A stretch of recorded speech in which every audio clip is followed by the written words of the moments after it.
BJP ने आज अपना संकल्प पत्र जारी किया है। इसमें तमाम महिलाओं, बुजुर्गों, छात्रों के लिए तमाम योजनाओं का ऐलान किया है, लेकिन हिंदुत्व के एजेंडे को भी इस संकल्प पत्र में बड़ी जगह मिली है। मंदिरों के जीर्णोद्धार के लिए 1000 करोड़ रुपए का प्रावधान संकल्प पत्र में बताया गया है। हमारे साथ रविशंकर प्रसाद जी हैं, पूर्व कानून मंत्री, उनसे बात करते हैं। रविशंकर प्रसाद जी, समान नागरिक संहिता गुजरात में तो लागू करने की बात कही है, कमेटी भी बना दी है, लेकिन देश में कब लागू होगी? ऐसा हमारा कमिटमेंट है ना, संविधान में भी आर्टिकल 44 का कमिटमेंट है ना। तो एक प्रक्रिया चल रही है, उसको बातचीत हो रही है, उसको आप आने दीजिए।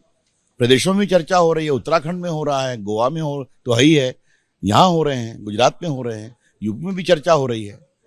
ये हमारा कमिटमेंट है और इसको वैसे ही पूरा करेंगे जैसे आर्टिकल 370 को हटाया, जैसे 3 तलाक को हटाया, जैसे राम जन्मभूमि का मंदिर बना वैधानिक तरीके से, वो ये भी होगा। डी रेडिकलाइजेशन सेल बनाने की बात कही गई है। इस तरह के सेल नहीं है। बड़ा भ्रम हो रहा है लोगों में कि इन रेडिकलाइजेशन सेल के जरिए क्या किया जाएगा। जो युवक सोशल मीडिया पर या सार्वजनिक रूप से कुछ कट्टर टिप्पणी करते हैं, कट्टरता फैलाते हैं, देश विरोधी बातें करते हैं, उनको इसके जरिए हैंडल किया जाएगा। देखिए, इस विषय को समझिए आप।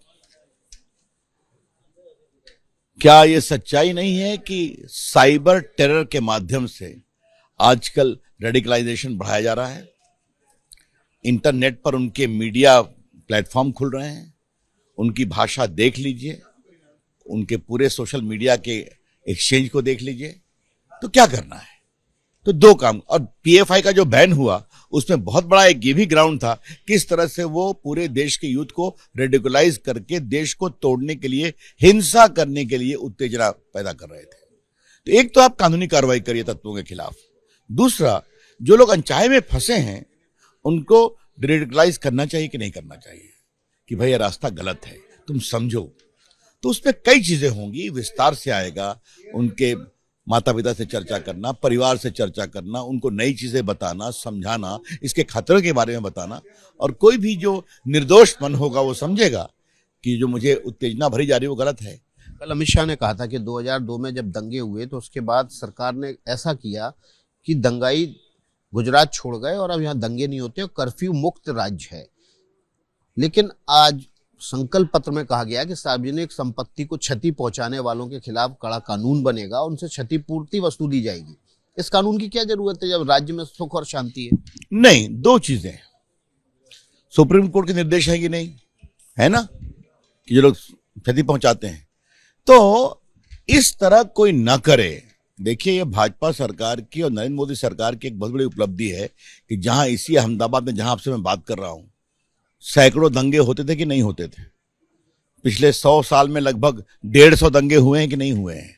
आज वहां शांति है। तो ये हमारी सरकार की बहुत बड़ी उपलब्धि है। और आज हर समाज के लोग, अल्पसंख्यक समाज के लोग भी अपने व्यापार और विकास का एक नया रास्ता ढूंढते हैं यहाँ पर। अच्छी बात है। लेकिन जो तत्व ये चाहते हैं कि हम बम विस्फोट करें, चोट पहुंचाएं, डैमेज करें सार्वजनिक प्रॉपर्टी को, तो उनको भी उसकी भरपाई करनी पड़ेगी। इसलिए एक कानून का रास्ता, आपको याद होगा उत्तर प्रदेश में ऐसा कुछ हुआ था तो कोर्ट ने पूछा था कानून कहाँ है आपका, याद है ना आपको? तो उसी प्रकार से सरकार के पास एक कानूनी उपकरण रहना चाहिए। कांग्रेस कह रही है कि मंदिरों के लिए तो 1000 करोड़ रख दिया आपने, मस्जिदों के लिए क्यों नहीं रखा? यहाँ तो मस्जिद तोड़ी जा रही है उल्टी। अब देखिए, कांग्रेस पार्टी के बकवास पर मुझे कुछ नहीं कहना है। आगे प्रचार करें ना भाई। क्यों नहीं कहते हैं कि हम मस्जिद बनवाएंगे? आ जाए मैदान में। भाजपा जब देखती है तो समान रूप से सबको देखती है। लेकिन हां, मैं कांग्रेस से आज एक बात कहूंगा जो आपने उठाया है, और बड़ी कृपा होगी मेरे इस विषय को जरा आप रखिएगा। भारत में चोला साम्राज्य ने एक से एक बड़े मंदिर बनाए।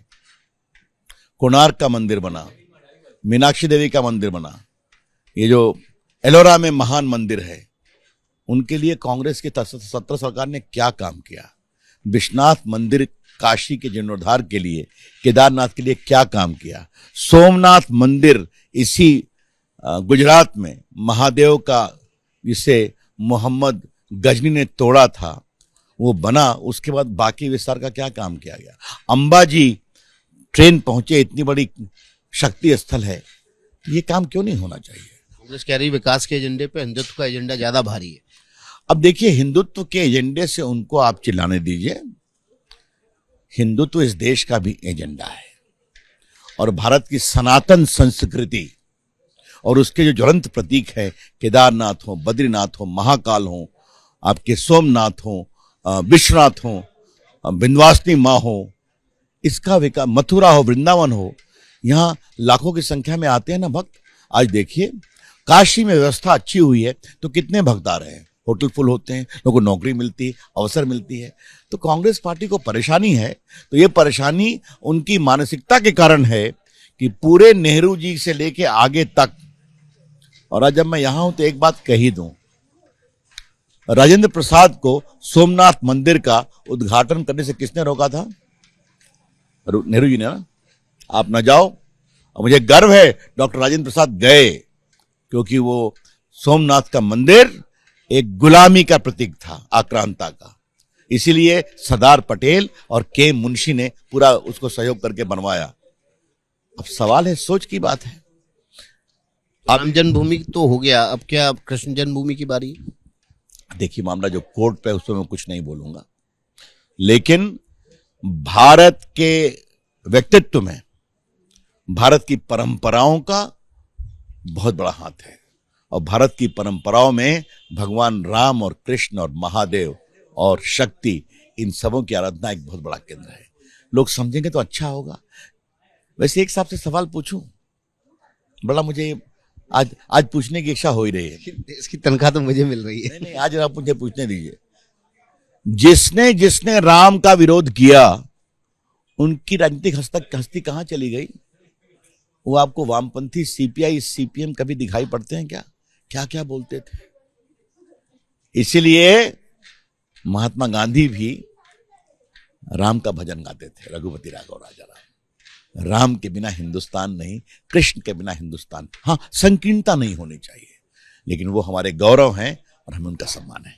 बहुत शुक्रिया। हमारे साथ रविशंकर प्रसाद थे। उनका कहना है कि हिंदुत्व जो है वो देश की परंपरा है, अगर उस पर बीजेपी आगे बढ़ती है तो अगर किसी को कष्ट है तो वो कहे आके कि वो मस्जिद बनाएंगे। विकास भदौरिया, एबीपी न्यूज, अहमदाबाद।